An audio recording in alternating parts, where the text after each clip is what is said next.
At almost all of our record-keeping stations around the region, everyone was in the triple digits, with the exception of Lakefront Airport at 98, 99 degrees down in Galliano. All of us, or many locations, I should say, broke or shattered records. Now, we broke the record for the day at Kenner, not the all-time record. We did break the all-time record high, though, at Slidell. The previous was 103. 104 is where we got to at Kenner. And most of the central part of the nation, all underneath that upper high, saw temperatures in the upper 90s and triple digits. So it's not just us baking, it's much of the central part of the nation. And as long as the upper high stays in place, that will continue to be the case. But that will not continue to be the case, as the upper high will start to shift. Now, even into the weekend, while it looks like the upper high is going to be centered more more west of us, we are still going to be under the influences of that upper high. So I do keep our temperatures in the upper 90 to 100 degree range. By early next week, though, we're not going to be dominated by the upper high as much as we will be this upper troughing. And the indications right now are that this upper trough will push a weak front into the area. Maybe some spotty to scattered showers with the front on Tuesday, but by Wednesday, it does look like we should see some drier air move in behind that front.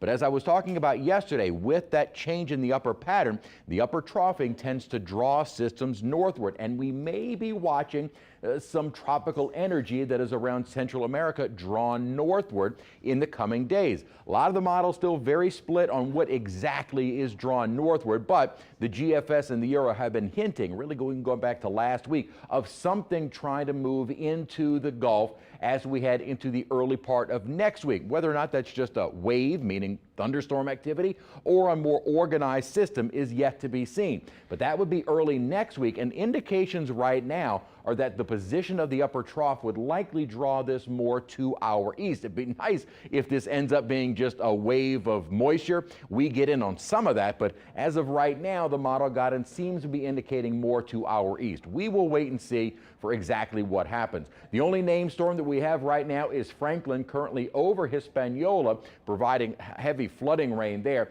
As it moves into the open Atlantic, we could see some further organization and maybe becoming a hurricane, and possibly, based on some of the model guidance, maybe our first major hurricane of the season. We also have the remnants of Emily with a high chance of developing in the central Atlantic, and also Invest 92. We've been watching that one, stubbornly not going anywhere. At one point, Hurricane Center had given that a high chance of developing, now down to a low chance of developing. Back to the heat, highs will be ranging around 100 degrees or upper 90s, low triple digits through Saturday and Sunday. As I said, even as the high seems to be centered more to our west, we're still under the impact from it. But as we head toward more the middle of next week, it does look like our temperatures come down, and rain chances may peak on Tuesday at around 30 to 40%, with a weak front that should, if nothing else, help to bring in some slightly drier air. Upper 90s and triple digits outside at the moment. Still 104 Bogalusa, same at Macomb and Baton Rouge.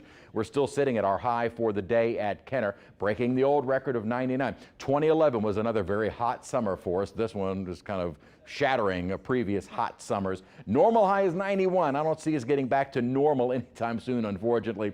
Right now, plenty of sunshine outside with a temperature of 100. It feels, though, like 111 degrees with a west wind light at about 5 miles an hour. With this upper high sitting over us, we are not going to see much in the way of rainfall, but some of the guidance has been indicating within kind of this almost easterly flow, we might see some little disturbances help to trigger an isolated shower or two in the coming days.